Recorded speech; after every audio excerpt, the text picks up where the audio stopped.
I want to thank Senator Moreno for his impassioned and very well-informed questioning, and just point out for the record that I fully agree we need lower-cost cars, and one of the keys is never, ever, ever get the undercoating on the car. The answer to that is no.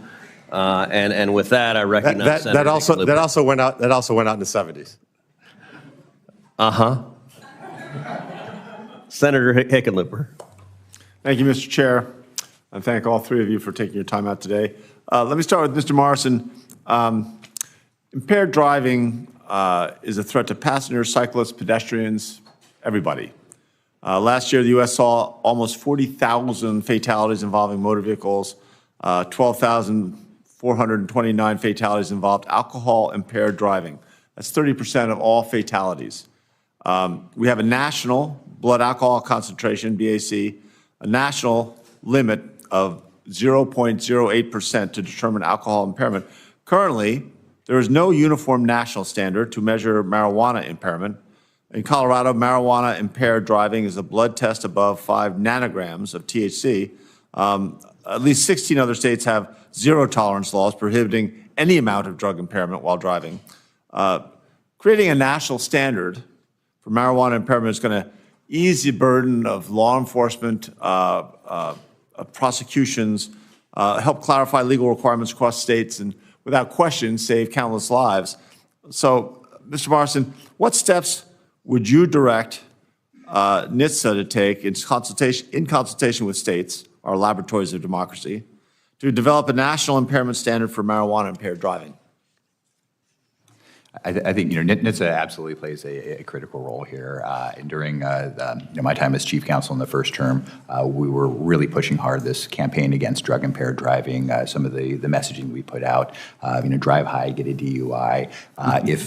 If you feel different, you drive different. I think there isn't this necessarily public consciousness that when people are using marijuana, that it has an impairing effect on their ability to drive a vehicle. And it harkens back to the 50s. If you look at research, people would say it was pretty common for them to say, I need another martini so I can calm down. I drive better when I'm impaired. I think we haven't had that.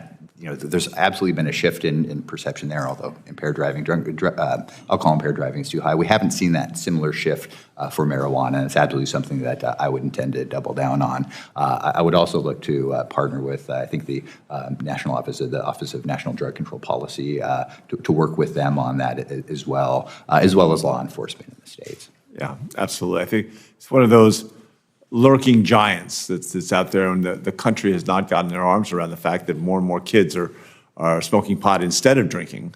You can see alcohol sales, beer sales down all over the country, and yet we have no national program to really intercede and make sure they understand that they're not driving better.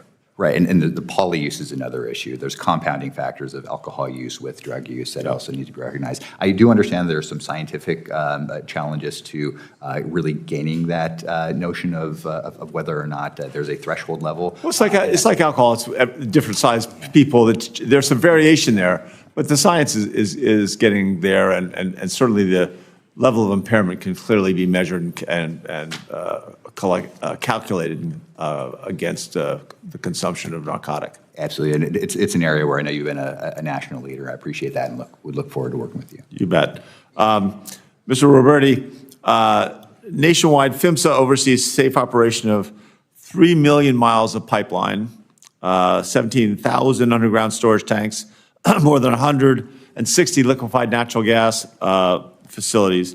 The Colonial Pipeline ransomware attack was a stark reminder of the vulnerability of critical infrastructure to cyber attacks. PHMSA and pipeline operators rely on information provided by the Cybersecurity and Infrastructure Security Administration, CISA, as well as the private sector. Information sharing increases the ability to remain resilient against emerging cyber threats. Unless extended by Congress, authorities under the Cybersecurity Information Sharing Act of 2015 is set to expire on September 30th, 2025. So, Mr. Roberti, do you believe any lapse in authorities to share cyber threat information would increase risk for pipeline operators, and how could PHMSA maintain cyber resilience? Well, thank you, Senator, for the question. And I spoke earlier about the critical importance of keeping a very focused eye on both physical and cybersecurity threats. The Colonial Pipeline, a perfect example, 45% of the energy needs of the Northeast come through that pipeline. And the interruption of that flow of commodities was significant. The coordination among federal agencies is so important. I can't understate it. If you look over the course of the history of this country, the greatest vulnerabilities occurred where security agencies were not sharing information. I do support sharing. As I stated earlier, I had worked previously on agreements with the Department of Homeland Security and Department of Transportation. I believe we need close coordination and information sharing, not just with industry, but across the Federal Energy Regulatory Commission, the FBI, certainly the Department of Energy, and the Department of Homeland Security. I am very committed and very motivated to dig in on those questions and see where we are. I don't know where we are today, but I know that the threats are there. The threat vectors are always changing, and I'm committed to working cooperatively to advance that. I'm out of time, but I do want to leave just with Mr. Morrison that the fact that there are no federal statutes or regulations that oversee fully autonomous vehicles yet coming out of our laboratories of democracy, that should be, I'm going to submit a few questions on that in the written just because we're out of time now, but I think that's another big issue that we're going to have to face. Yield back to the chair. Senator John Hickenlooper raised concerns about impaired driving, pointing to statistics showing that nearly 40,000 people in the United States lost their lives last year in motor vehicle accidents, with 12,429 of those deaths linked to alcohol impairment. He noted that while the country maintains a national blood alcohol concentration limit of 0.08%, there is no uniform standard to measure marijuana impairment. Colorado, for example, sets its threshold at 5 nanograms of THC, while at least 16 other states enforce zero-tolerance laws against any detectable level of drug impairment. Hickenlooper argued that establishing a national standard would ease the burden on law enforcement, clarify legal expectations across state lines, and most importantly, save lives. He warned that as marijuana use rises, especially among young people, and alcohol sales decline nationwide, the absence of a consistent framework leaves a dangerous gap.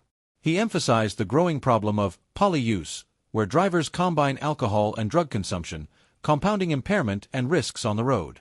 In response, Mr. Morrison pointed to NHTSA's past campaigns, such as Drive High, Get a DUI, and If You Feel Different, You Drive Different, which were designed to raise public awareness of the dangers of drug-impaired driving.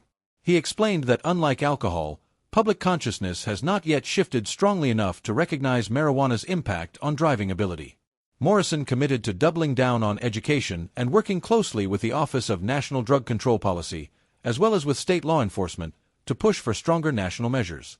The hearing also touched on vulnerabilities in critical infrastructure, with discussion of the Colonial Pipeline ransomware attack as a stark reminder of cyber threats to the nation's energy supply.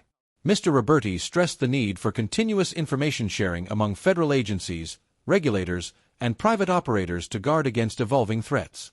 He warned that any lapse in authority to share cyber threat information would put pipeline operators and energy security at greater risk. Hickenlooper concluded by noting the lack of federal regulations governing fully autonomous vehicles, calling it another pressing issue that lawmakers will soon need to address.